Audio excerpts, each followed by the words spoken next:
जय। मोर मुकुट बंसी वाले की जय। ओम पुनन्तु महादेव जनाः पुनन्तु मनसा धियः पुनन्तु विश्वा भूतानि जातवेदः पुनीहि माम्। ओम पवित्र पवित्रो वा सर्वावस्थावयाभेन्द्र। ओम ऋडिकाक्ष पुनातु ओम ऋडिकाक्ष पुनातु। ओम स्वस्ति न इंद्रो वृद्धस्रवाः स्वस्ति नः पूषा विश्ववेदाः स्वस्ति नस्तारक्षो अरिष्टनेमिः स्वस्ति नो बृहस्पतिर्ददातु। श्रीश्चते लक्ष्मी सपत्न्या रात्रे पारसवे नक्षत्राणि रूपमस्मिनो व्यातं स्नन्निखानम्। ओम मयि खान सर्वलोकं मयि खान। मंगलम भगवान विष्णु मंगलम गरुड़ध्वज मंगलम पुंडरीकाक्ष मंगलायस्तनो हरि। गदमानस्ते पुष्पमादाय श्री कृष्ण कन्हैया ध्यानमः। ओम कृष्णाय वासुदेवाय हरये परमात्मने प्रणतक्लेशनाशाय गोविन्दाय नमो। क्लीं कृष्णाय नमः बालमुकुन्दाय नमः। चरणकमलो गन्धाख्यपत्राणि पुष्पाणि अर्पयामि धूपदीप नैवेद्य फलतामूल सहित दक्षिणाद्रव्यं समर्पयामि। हाथ जोड़ के कृष्ण भगवान को प्रणाम करें। कस्तूरी तिलकं ललाट पटले वक्षस्थले कौस्तुभं नासाग्रे वरमौक्तिकं करतले वेणुकरे कंकणं। सर्वांगे हरिचन्दनं सुललितं कंठे च मुक्तावली। गोपस्त्री परिवेष्टितो विजयते गोपाल चूड़ामणि। जय जय जय राधा रमण जय जय नवल किशोर। जय गोपी चित चोर प्रभु जय जय माखन चोर। क्लीं कृष्णाय नमः बालमुकुन्दाय नमः। नमस्कारान्ते नमस्कारं समर्पयामि। हाथ में पुष्प लेके श्री भागवत महापुराण का पूजन करें। ओम या कुंदन्तु तुषारे हार धवला या शुभ्रवस्त्रावृता या वीणावरदण्डमण्डितकरा या श्वेत पद्मासना या ब्रह्माच्युत शंकर प्रभृतिभिः देवैः सदा वन्दिता। श्यामां पातु सरस्वती भगवती निशेषजाड्यापहा। वीणा पुस्तकधारिणी नमः श्री भागवत महापुराणाय नमः। चरणकमलो गन्धाख्यपत्राणि पुष्पाणि अर्पयामि। गन्धद्वारां दुरादर्शां नित्यपुष्टां करीषिणीम् ईश्वर्यं सर्वभूतानां तामयोपवे। श्री भागवत महापुराणाय नमः। गन्धाख्यपत्राणि पुष्पाणि धूपदीप नैवेद्य फलतामूल सहित दक्षिणाद्रव्यम् अर्पयामि। नमस्कारान् समर्पयामि। नमो देव्यै महादेव्यै शिवाय सततं नमः। नमः प्रकृते भद्राय नियतापणिता स्मिता। श्री भागवत महापुराणाय नमः। नमस्कारान् समर्पयामि। गौ माता का पूजन करें। नमो वसंतवंताय सहस्त्रमूर्ते सहस्त्रपादाय सहस्रनाम्ने पुरुषाय सरस्वते सहस्रकोटियुगधारिणे नमः। दिव्यै नमः। गन्धाख्यपत्राणि पुष्पाणि अर्पयामि। सुखदेवाय नमः। गन्धद्वारां दुरादर्शां नित्यपुष्टां करीषिणीम् ईश्वर्यं सर्वभूतानां तामयोपवे। सुखदेवाय नमः। गन्धाख्यपत्राणि पुष्पाणि अर्पयामि। एक परिक्रमा कर ले में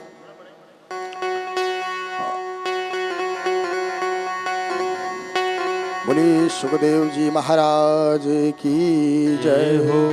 बाल मुकुंद भगवान की जय। अतः श्री व्यास पूजनम।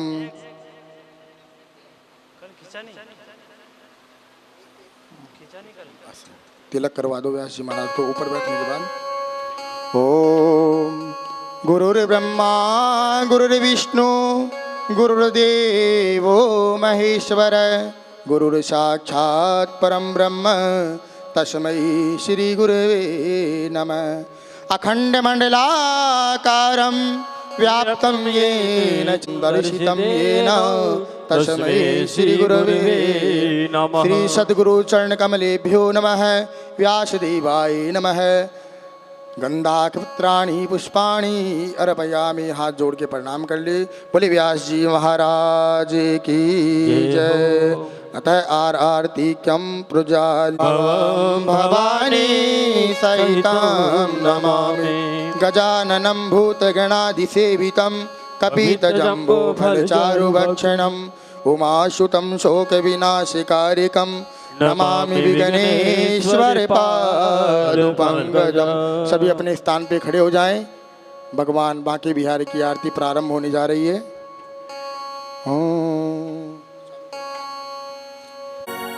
बोलिए श्रीमद् भागवत महापुराण की जय। श्री भागवती भगवान की है आरती, पापियों को पाप से है तारती। भागवती भगवान की है आरती, पापियों को पाप से है तारती। ये अमर ग्रंथ ये मुक्ति पंथ ये पंचम वेद निराला, नव ज्योति जगाने वाला। ये अमर ग्रंथ ये मुक्ति पंथ ये पंचम वेद निराला, नव ज्योति जगाने वाला। हरि नाम यही हरि धाम यही, हरि नाम यही हरि धाम यही, जग के मंगल की आरती। पापियों को पाप से है तारती। श्री भागवत भगवान की है आरती, पापियों को पाप से है तारती।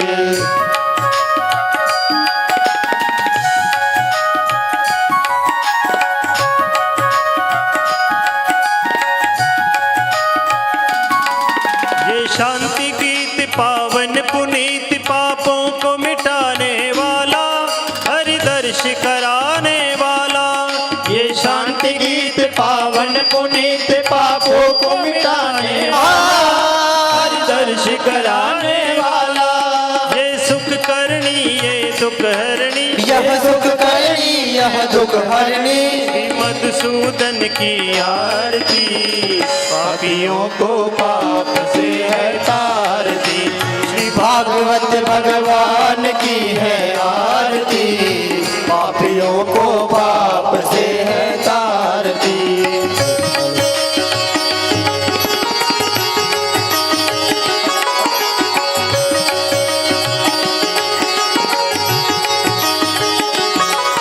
ये मधुर बोल जग पंथ खोल सन्मार्ग बताने वाला, बिगड़ी को बनाने वाला।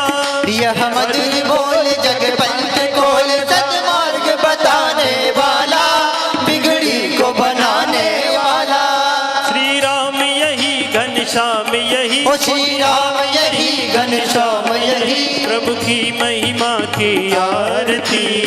पापियों को आरती। भागवत भगवान की है आरती, पापियों को पाप से है तारती।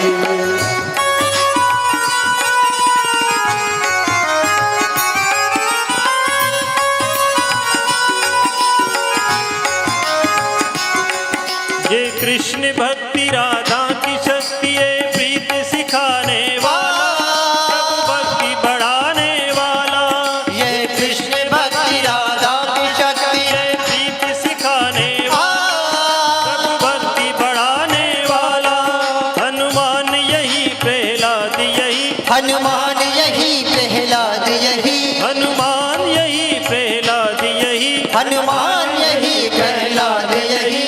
ये ध्रुव नारद की आरती, पापियों को पाप से है तारती। भागवत भगवान की है आरती, पापियों को पाप से है तारती। पापियों को पाप से है तारती, पापियों को पाप से है तारती। ओम रत्नेश्वरे नमः, ज्वाला मालिनी नमः। ओम द्यौः शांति अंतरिक्षगो शांति पृथ्वी शांतिरापः शांतिरोगदयः शांति वनस्पतयः शांतिर्विश्वे देवा शांति ब्रह्म शांति सर्वगुण शांति शांतिरेव शांति श्यामा शांतिरेति। देवाभिवंदनम स्व, आत्मा अभिवंदनम। भगवान को आरती दें।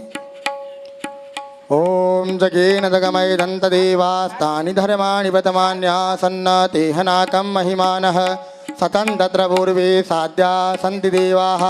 हरि ओं राजाधिराजाय परशेषायने नमो वयं वैष्मणाय कुर्महे क्षेमेन कामान् कामकामाय मह्यं कामेश्वरो वैष्मनो ददातु कुबेराय वैष्मणाय महाराजाधिराजाय नमः। हरि ओं स्वस्ति साम्राज्यं भोज्यं स्वराज्यं वैराज्यं पारमेष्टं राज्यं महाराजमाधिपत्यमयं समुद्रपर्यायेषात् सर्वभौम सर्वाय खन्तादात् परादात् पृथ्वी समुद्रपर्यन्ताय एकराडितप्येक श्लोको अभिगीतो मरुतः परिमेष्टारो मृतस्यावसन्गृहे आवितस्य कामर्पे विश्वे देवा सवासदयति सेवन्ति कावकुलचाम्पके पाटिलाब्जे पूर्णागदाति करविलरसालपुष्प बिलव प्रभाल तुलसी दल मंजरी त्वां पूजयामि जगदीश्वर मे प्रसीद नाना सुगंधि पुष्पाणि यथा कालोद्भवानि च पुष्पांजलि मया दत्त्वा गृहाण परमेश्वर। क्लीं कृष्णाय नमः बालमुकुंदाय नमः श्रीभागवत महापुराणाय नमः मंत्रपुष्पांजलिं समर्पयामि। यानि कानि च पापानि जन्मान्तर्गतानि च तानि तानि प्रदक्षन्तु प्रदक्षिणां पदे पदे। मंत्रहीनं क्रियाहीनं भक्तिहीनं सुरेश्वर यत्पूजितं मया देव परिपूर्णं तदस्तु मे। आवाहनं न जानामि तवार्चनं पूजां चैव न जानामि क्षम्यतां परमेश्वर। त्वमेव माता स पिता त्वमेव बन्धु च सखा त्वमेव विद्या द्रविणां त्वमेव सर्वं मम देव देव। पापोऽहं पापकर्माहं पापात्मा पापसम्भव त्राहि मां पुनरीकाक्ष सर्वपापहरो हर। बोली कंद भगवान की श्री वृंदावन बिहारी लाल की श्रीमद् भागवत महापुराण की व्यास जी महाराज की सुखदेव जी महाराज की श्याम। जय श्री कृष्णा। हेलो जय जय श्री कृष्णा। हेलो अर्थ संगानां रसानां छन्दसामपि मंगलानां च कर्तारो वन्दे वाणी विनायका। भवानी शंकरं वन्दे श्रद्धा विश्वासरूपिणो याभ्यां विना न पश्यन्ति सिद्धशान्तस्थमीश्वरम्। गुरुर्ब्रह्मा गुरुर्विष्णु गुरुर्देवो महेश्वरा गुरुर्साक्षात् परब्रह्म तस्मै श्री गुरुवे नमः। नारायणं नमस्कृत्य नरं चैव नरोत्तमं देवी सरस्वती व्यासं ततो जयमुदीरयेत्। वासुदेवसुतं कंसचाण्डुर्मर्दनं देवकी नन्दं परं कृष्णं वन्दे जगद्गुरुम्। कृष्णाय वासुदेवाय हरये परमात्मने प्रणतक्लेशनाशाय गोविंदाय नमो नमः। करारविन्देन पदारविन्दं मुखारविन्दे विनिवेशयन्तम्। वटस्य पत्रस्य पुटे शयानं बालमुकुन्दं मनसा स्मरामि। श्रीकृष्ण गोविन्द हरे मुरारी हे नाथ नारायण वासुदेव। जिह्वे पिब स्वाहा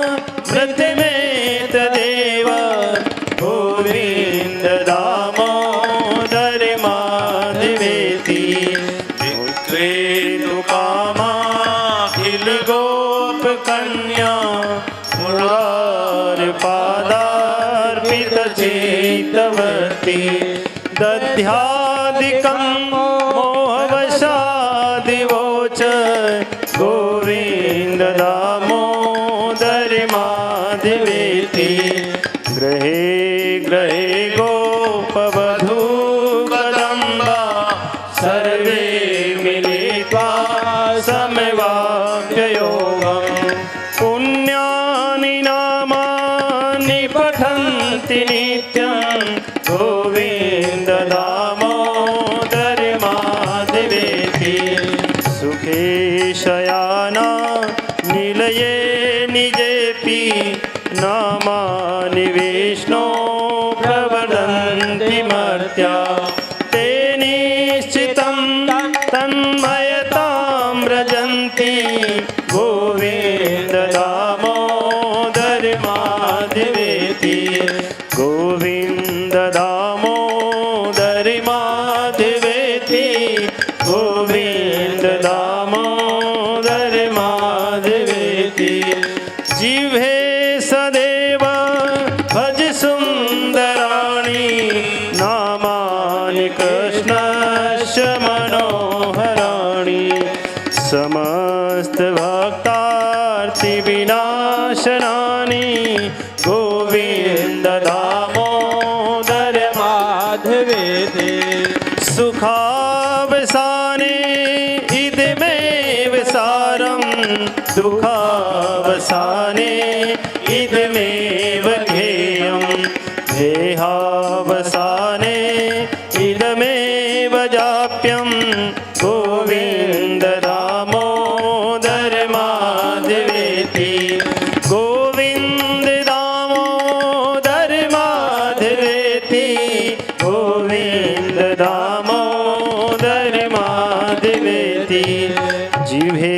रसके भज सुन्दराणि मधुरं तं त्वं परमं वदामि आवर्णयेथा मधुराक्षराणि गोविन्द दामोदर माधवेति त्वमामयाचे मम देहि जीवे समागते दण्डधरे कृतान्ते वक्तव्यमेवं मधुरां सुभक्त्या गोविन्द दामोदर माधवेति गोविन्द दामोदर माधवेति गोविन्द दामोदर माधवेति श्रीकृष्ण राधा वर गोकुलेश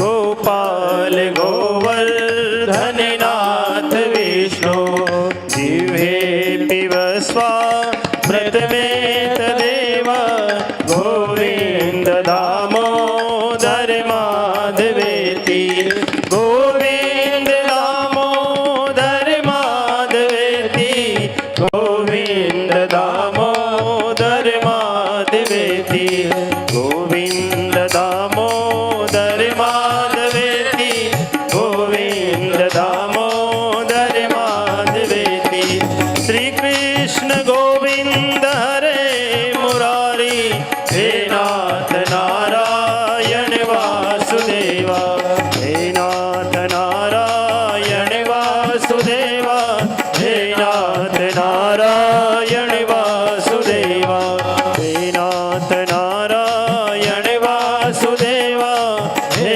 नाथ नारायण वासुदेव बोलिए वृंदावन बिहारी लाल की जय बांके बिहारी सरकार की जय जय जय श्री राधे जय जय श्री राधे जय जय श्री राधे श्याम।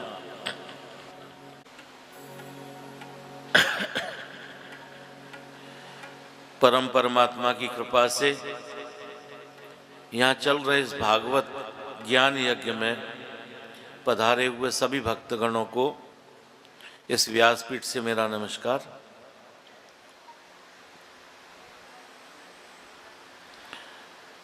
महाराज, कल हम श्रवण कर रहे थे कि मृत्यु से हमें डर क्यों लगता है। उसके 4 कारण बताए थे हमने।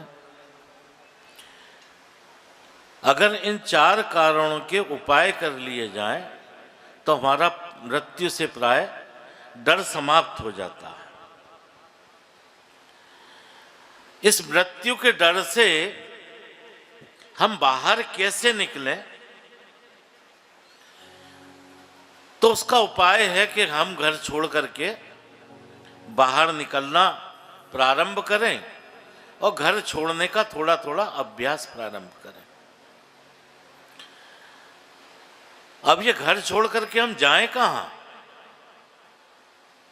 किसी क्लब में, किसी पब में, किसी मॉल में? घर छोड़ करके आप तीर्थों में जाएं और वहां जाकर के आपको 4 बातों का अभ्यास करना है। सुखदेव जी कहते हैं, जितासनो जित श्वासो जित संगो जितेंद्रिय। सबसे पहले हमें आसन को जीतना है। ये आसन को जीतना क्या है? आसन को जीतने का अर्थ है कि हम एक मुद्रा में बैठें और ध्यान लगा सकें। अब ये एक मुद्रा में बैठ के हम ध्यान कब लगा सकते हैं? जब हमारा शरीर स्वस्थ होगा। यदि शरीर को कोई कष्ट है तो हम एक आसन में बैठ ही नहीं सकते। तो उसके लिए क्या है? उसके लिए सुखदेव जी कहते हैं, जित श्वासो, अपनी सांस पर संयम रखना सीखें। अर्थात प्राणायाम करें। हम प्राणायाम करेंगे तो स्वस्थता का एक चरण हम पूरा करेंगे और हमारा जब शरीर स्वस्थ रहेगा तो हमारा आसन स्वयं ही विजयी हो जाएगा। आगे सुखदेव जी कहते हैं, जित संगो, अपने संग को, आसपास के लोगों को जीतो। अच्छे लोगों की संगत करो आप, संतों की संगत करो आप। फिर कहते हैं जितेंद्रिय, अपनी जो इंद्रियां हैं इस पर संयम रखने का अभ्यास करो। अब ये इंद्रियां तो हमने धुंधली के प्रकरण में बताया था कि ये 5 इंद्रियां जो है ना, ये तो मांगती ही रहती हैं। कान को अच्छा सुनना चाहिए। ये रसना जो है ना, जीव, नए नए स्वाद चाहिए इसको। इन इंद्रियों को हम अपने संयम में लाने की कोशिश करें। जब ये 4 अभ्यास हम कर लें, उसके बाद सुखदेव जी कहते हैं कि हम ध्यान मुद्रा में बैठें और 3 शब्द के ओम का उच्चारण करना प्रारंभ करें। ये 3 शब्द हैं आ, उ, अमा। अब जो हम ओम बोलते हैं वो शुद्ध नहीं है। उसकी शुद्धि तभी है जब हम उसका उच्चारण सही प्रकार से करते हैं। तो हमको ओम बोलना है तो हम प्रारंभ करते हैं ओ।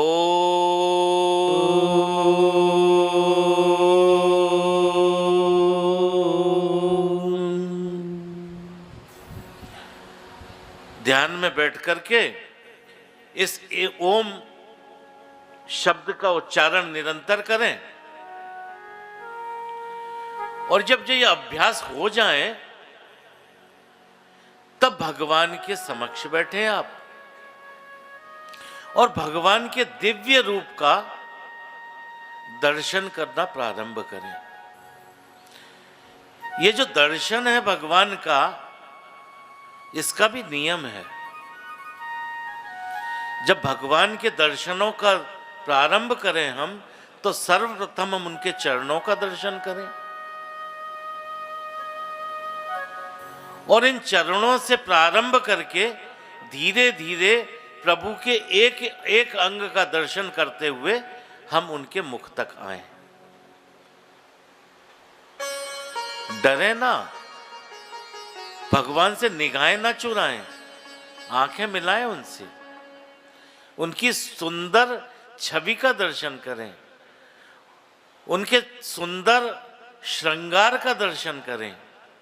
हम जाते हैं मंदिर में, वापस आके कहते हैं बड़े अच्छे दर्शन हुए। अब पूछा जाए कि भगवान ने कौन से वस्त्र पहने थे, तो वो नहीं बता पाते हम, क्योंकि वहां हमने दर्शन नहीं किए, हमने केवल एक हाजिरी लगाई। संयम से प्रभु के निरंतर दर्शन करें। ये भगवान तो ब्रह्मा और शंकर को भी अपनी शरण देते हैं, तो उन प्रभु को हम मानकर उनके चरणों में हम अपने आप को समर्पित यदि कर दें, सब प्रकार के असंग से हट करके हम बैठें, आसन को जीतें, प्राणायाम के द्वारा सांस पर नियंत्रण करें और उनके स्वरूप को समझें, समस्त इंद्रियां हमारी संयम में रहें। और जैसे कल हमने कहा था कि हमारी इंद्रियां हमारे मन के बस में रहें, हम इंद्रियों के बस में ना रहें।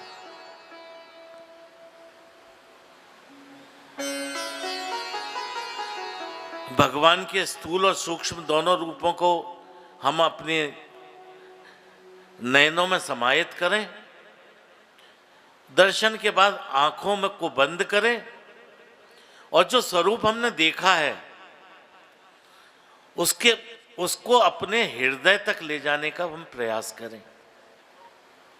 जैसे प्रभु हमें बाहर दिख रहे थे, वैसे ही आंखों को बंद करने के बाद हमें दिखने चाहिए, तभी प्रभु के दर्शनों का हमें लाभ मिलेगा।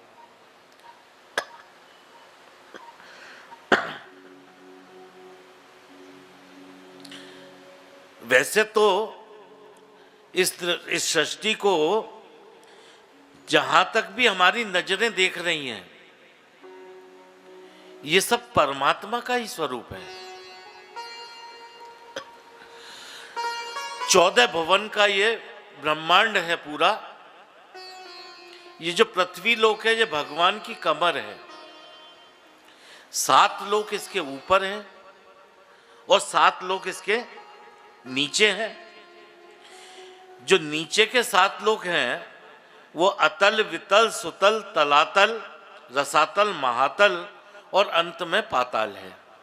ये 7 लोक इस पृथ्वी के नीचे हैं।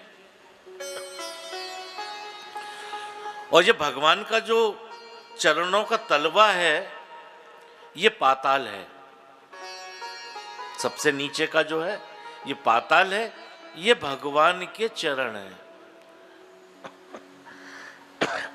और ये ऊपर के जो 7 लोग हैं वो हैं भू, भुव, स्व, मह, जन, तप और सत्य।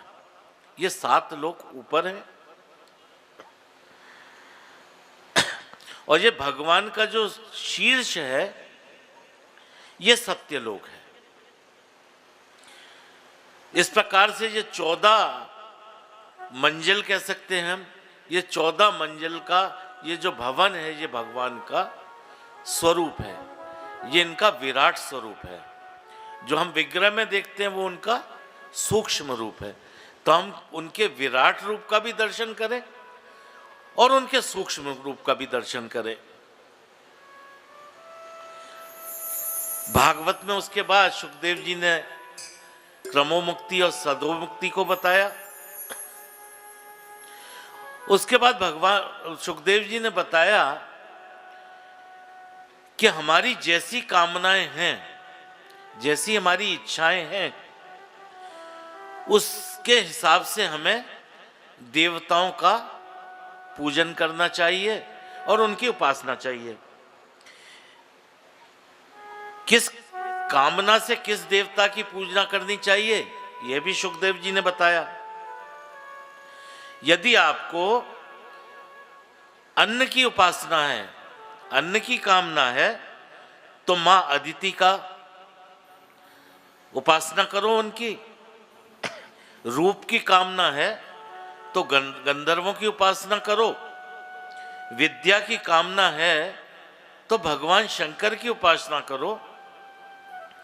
और अपना दाम्पत्य जीवन यदि सुखमय बनाना चाहते हो तो माता भवानी की उपासना करो। और इसके विपरीत अगर कुछ भी ना चाहते हो तो नारायण की उपासना करो। निष्काम हो या सकाम, जैसी भी उपासना करो, भगवान नारायण की उपासना तो करनी ही चाहिए। क्योंकि ये जो शरीर मिला है ना हमें, ये उपासना करने के लिए ही मिला है। और ये जो मानव तन पाने के बाद उपासना भी नहीं करता ना, वो मनुष्य तो पशु के तुल्य है।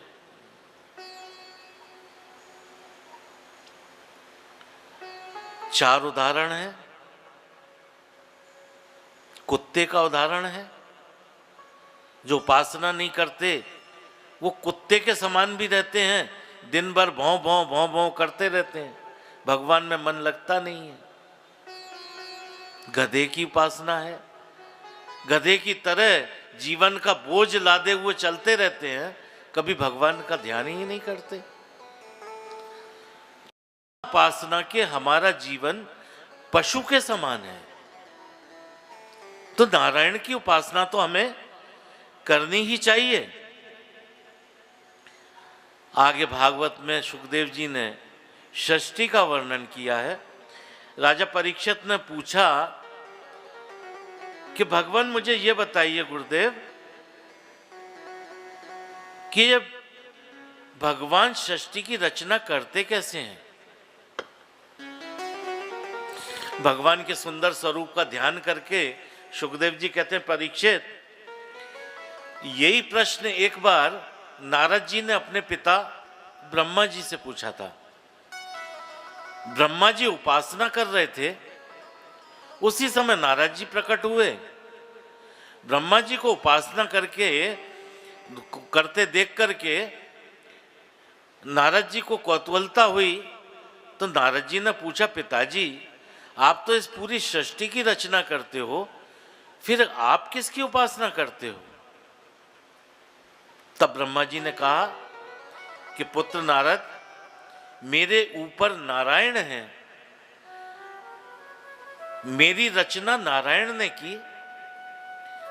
नारायण की नाभि से एक कमल उत्पन्न हुआ और उस कमल से मुझे उत्पन्न किया।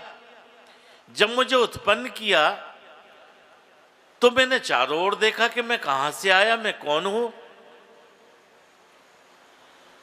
तो मैंने जब चारों दिशाओं में देखा तो मेरे चार मुख हो गए। चारों तरफ जब देखा मैंने तो मुझे सिवा जल के कुछ दिखाई नहीं दे रहा था। तो मैंने कहा मेरा प्रकाट्य हुआ है तो मैं कहीं से तो आया हूं। तो मैं कमल पुष्प की जो डंडी थी उसमें नीचे उतरा। 1000 वर्ष तक मैं चलता गया, किंतु मुझे मेरे स्रोत का पता नहीं लगा। जब मुझे ऐसा ज्ञान नहीं हुआ तो मैं वापस आया और आकर के मैं कमल पर विराजमान हुआ।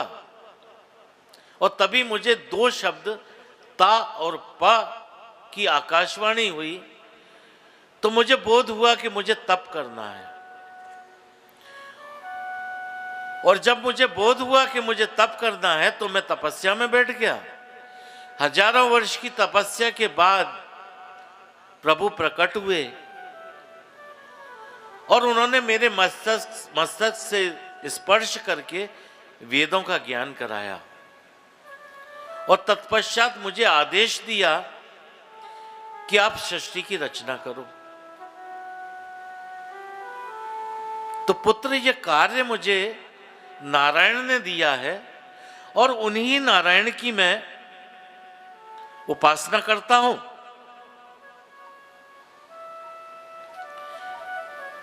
ये जो वेद और 4 श्लोकों का ज्ञान प्रभु ने कराया, ये 4 श्लोक ही भागवत है।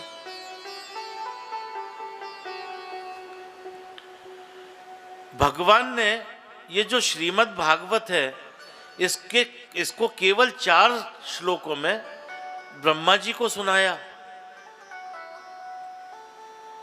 तो ये जो भागवत की कथा हम सुन रहे हैं, ये स्वयं भगवान की देन है। और ये भागवत जो है ना, ये तो एक कल्प वृक्ष के समान है और इसका आश्रय लेने से सभी इच्छाएं हमारी पूर्ण हो जाती हैं। भागवत का आश्रय लेने का क्या मतलब है?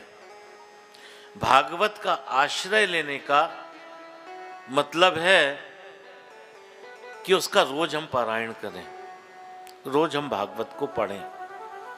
तो यदि आप भागवत का फल लेना चाहते हैं तो नित्य भागवत का पारायण करें। बहुत सरल है, ज्ञान हो जाएगा।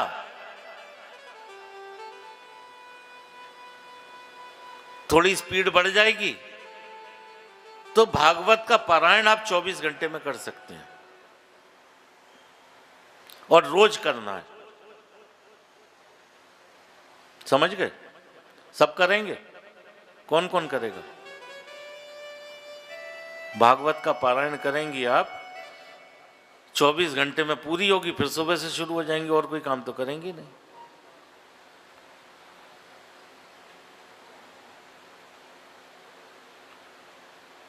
कोई काम नहीं होगा उसको। और अगर स्पीड नहीं बनी तो 28 घंटे लगे तो फिर कैसे होगी? नित्य पाठ करना है भागवत का तो कैसे होगा? 5 मिनट की विधि है केवल। ये जो 4 श्लोकी भागवत भगवान के मुख से प्रकट हुई है, इसका आप पाठ करें। कथा आप सुनने आए हैं और कथा का फल जब तक नहीं मिलता, जब तक कथा व्यास को दक्षिणा ना दी जाए। कौन कौन यहां दक्षिणा देने को तैयार है? बिना दक्षिणा के कथा? कोई दक्षिणा नहीं देना चाहता?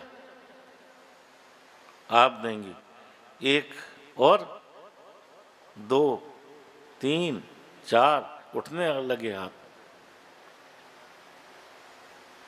जब भागवत का विश्राम हो, कोशिश करें घर में एक भागवत ही रखें आप। उसके 2य स्कंद में ये 4 श्लोक लिखे हुए हैं। शुरू में टूटी बूटी वाणी में जैसे निकले, इनका पाठ करें, पूरी भागवत का फल आपको मिल जाएगा। पहले श्लोक में भगवान क्या कहते हैं? भगवान कहते हैं, अहमेवास्मेवाग्रे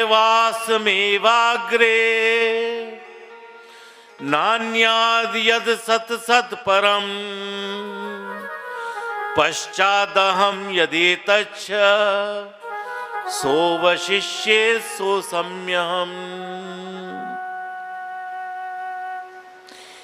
इस सृष्टि में मैं ही था, मेरे अलावा कुछ नहीं था, न सूक्ष्म न स्थूल, केवल मैं ही था। दूसरी लाइन में कहते हैं, पश्चादहम यदेतच्छ सोवशिष्ये सो सम्यहम। इस सृष्टि के लय के पश्चात जो बचेगा वो भी मैं ही होऊंगा।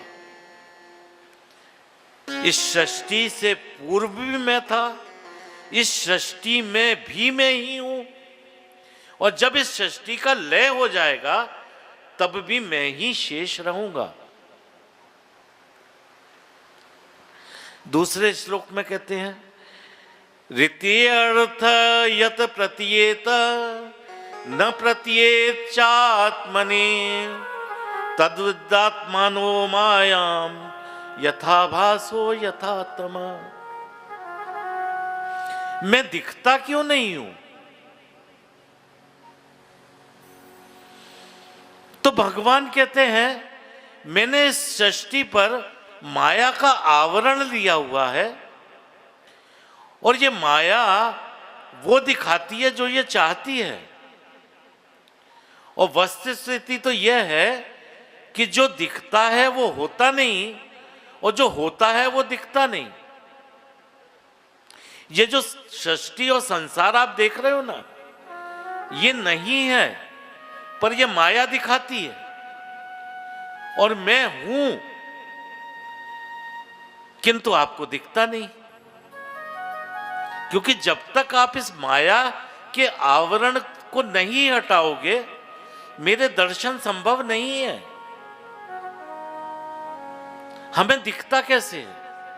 कोई वस्तु है तो होती है, दिखती कब है हमें? कब नहीं दिखती? जब अंधेरा होता है। कब दिखती है? जब उस पर प्रकाश पड़ता है। हमको जो दिखता है वो होता है, किंतु हमें नहीं दिख रहा। लेकिन अगर बिल्ली रात के समय भी अगर देखती है तो जितना हम देखते हैं उससे ज्यादा वो देख पाती है। तो जब हम पूरा अंधेरा समझ करके ये सोच लेते हैं कि हमें कि ये वस्तु है ही नहीं, तो वस्तु तो होती है, लेकिन उस तम के कारण, उस अंधेरे के कारण, जो कि माया का पर्दा है, उसके कारण हमें दिखती नहीं।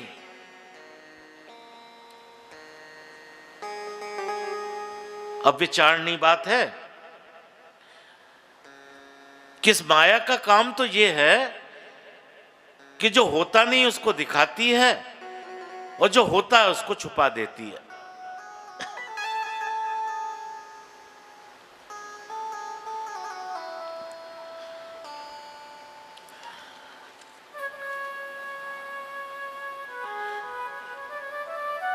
सृष्टि की रचना क्यों हुई, कैसे हुई, इस पर थोड़ा विचार करें। भगवान कहते हैं जब मैं अकेला था तो मुझे एक से अनेक होने का विचार आया। अब ये एक से अनेक होना, तो कारण और अपादान दो चीजों की आवश्यकता होती है। यदि हम मटका बनाना चाहते हैं तो हमें मिट्टी भी चाहिए और कुम्हार भी चाहिए। जब मिट्टी होगी और कुम्हार होगा तो ही घड़ा बनेगा। अब यहां भगवान कहते हैं मैं तो अकेला था, सृष्टि बनेगी कैसे? तो भगवान कहते हैं कि सृष्टि को मैंने अपने अंदर से प्रकट किया। अब हमारे युवान बड़े सोच में पड़ जाते हैं, साइंस के हिसाब से सोचते हैं क्या कुछ अंदर से प्रकट हो सकता है। अब उनसे मेरा यह प्रश्न है कि मकड़ी जो जाला बुनती है तो धागा कौन सी दुकान से लाती है? लाती है कहीं से? वो बिटिया बैठी है, लाती है बेटा कहीं से? नहीं लाती ना। मोर पंख जो हमें मिलता है तो क्या मोर बाजार से खरीद के लाके लगाता है? तो भगवान की रची हुई एक छोटी सी वस्तु जब ये सब कर सकती है, एक छोटी सी रचना ये सब कर सकती है, तो भगवान क्या नहीं कर सकते? तो भगवान ने कहा कि जब मुझे एक से अनेक होने की इच्छा हुई, सृष्टि को अपने अंदर से प्रकट किया। ये जो सृष्टि में आप एक एक कण देखते हो ना, ये भगवान का अंश है। और हम क्या कहते हैं, कण कण में भगवान है। क्या ये सही है? सही है ये? कण कण में भगवान, कोई विचार नहीं आ रहा है, क्या बात? ये गलत है। कण कण में भगवान नहीं है, कण कण ही भगवान है। भगवान का अंश है तो हर कण भगवान है। भगवान घुस के नहीं बैठे कहीं, क्योंकि वो भगवान से प्रकट हुए। जो चीज प्रकट होती है तो उसमें तो उसका अंश होता है ना। तो कण कण में भगवान नहीं है, कण कण ही भगवान है। इस सुंदर सृष्टि की भगवान ने रचना की।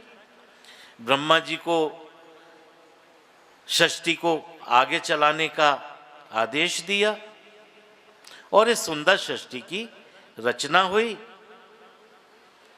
83,99,999 योनियों की जब रचना हो चुकी तो भगवान को लगा कि अब इस सृष्टि का संरक्षण कौन करेगा, केयरटेकर कौन होगा। तब भगवान ने 84 लाखवीं योनि मनुष्य की योनि बनाई। और ये जो मनुष्य की योनि बनाई, यही एक ऐसी योनि है जिसमें भगवान ने बुद्धि दी है, विवेक दिया। ये बुद्धि और विवेक हमें क्यों दिया? सृष्टि का विनाश करने के लिए नहीं दिया। We were made as a caretaker, हमको केयरटेकर बनाया। सृष्टि की रचना भगवान ने करी, वृक्ष बनाया, नदी बनाई, लेकिन इस वृक्ष, इस नदी से वृक्ष जल तक कैसे पहुंचे, ये हमारा काम है। कहां किसको क्या जरूरत है, इसके लिए ये बुद्धि दी हमें, जिससे इस सृष्टि के पालनहार तो वही है, पालक तो वही है, हम तो केवल एक केयरटेकर हैं। और हम क्या कर रहे हैं? इस सृष्टि का सर्वनाश। हर बनाई हुई वस्तु जो भगवान ने बनाई है हमें व्यर्थ दिखने लगती है। हर चीज का, हर वस्तु का जो इस सृष्टि में है उसका उपयोग है। वो आपके उपयोग की नहीं है तो किसी जंतु के उपयोग की है, किसी न किसी प्राणी के काम आती है। कोई चीज व्यर्थ नहीं बनाई। और भगवान का अंश है तो इससे सुंदर क्या हो सकता है? कांटेदार वृक्ष बनाए, उनकी भी अपनी महत्ता है। वृक्ष अपनी रक्षा कर रहा है, उस महत्ता को समझें और हम इस सृष्टि के एक संरक्षक बनकर रहें तो भगवान को बहुत प्रसन्नता होती है। ये एक महत्ता कार्य हमको भगवान ने इस सृष्टि की रक्षा का दिया है। कोई मरुभूमि पड़ी है, वृक्ष का बीज है हमारे पास, उस बीज को वहां बो दें, एक वृक्ष आ जाए, वहां पे वृक्षारोपण करें, सृष्टि को और उन्नत और सुंदर बनाने की कोशिश करें। यह महती कार्य भगवान ने हमको दिया।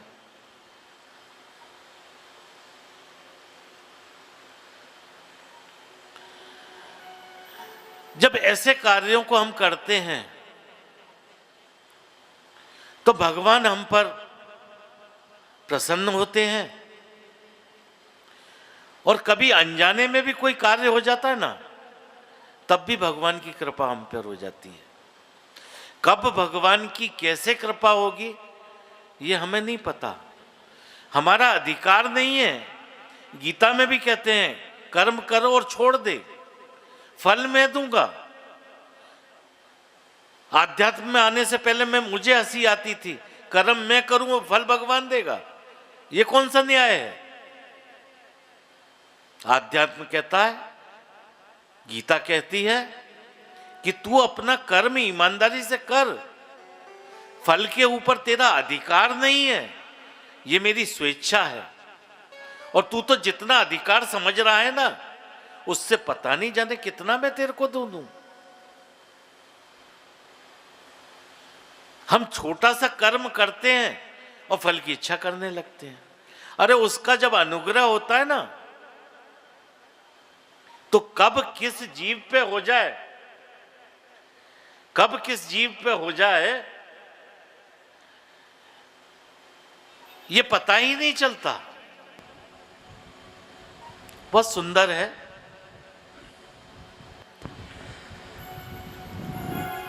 बोलिए वृंदावन बिहारी लाल की जय। न जाने कौन से गुण पर दयालु रीझ जाते हैं, न जाने कौन से गुण पर दया निधि रीझ जाते हैं, न जाने कौन से गुण पर दया निधि रीझ जाते हैं, न जाने कौन से गुण पर दया निधि रीझ जाते हैं, न जाने कौन सी भूल पर कृपा निधि खींच जाते हैं, न जाने कौन से गुण पर दया निधि रीझ जाते हैं। यही सारी भक्त कहते हैं, यही सब संत गाते हैं, यही सब भक्ति कहते हैं, यही सब संत गाते हैं, न जाने कौन से गुण पर दयालु रीझ जाते हैं, न जाने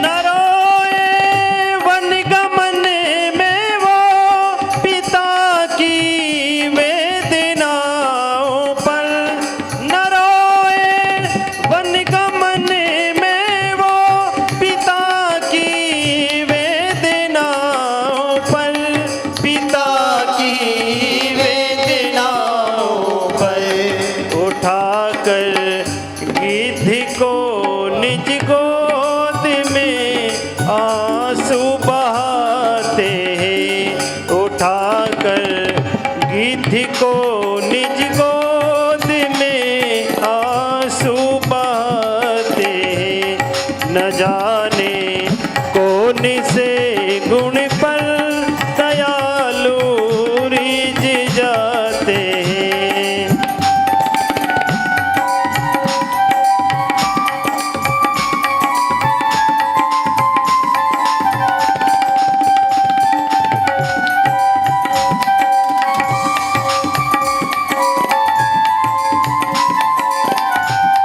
नहीं स्वीकार करते हैं निमंत्रण नृप दुर्योधन का, नहीं स्वीकार करते हैं निमंत्रण दुर्योधन का, विदुर के घर स्वयं जाकर, विदुर के घर स्वयं जाकर भोग छिलकों का पाते हैं, विदुर के घर स्वयं जाकर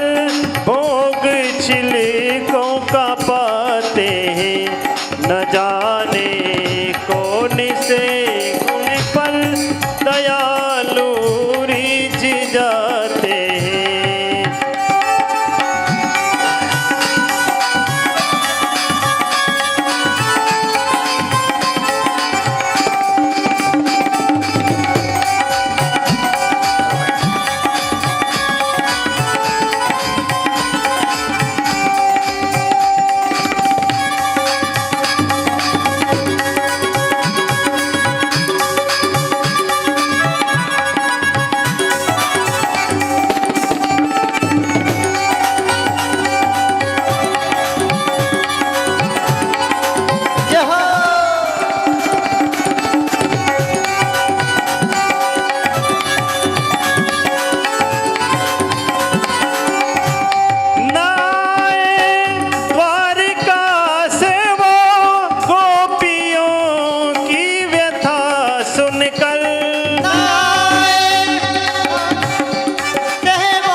सुनकर द्रौपदी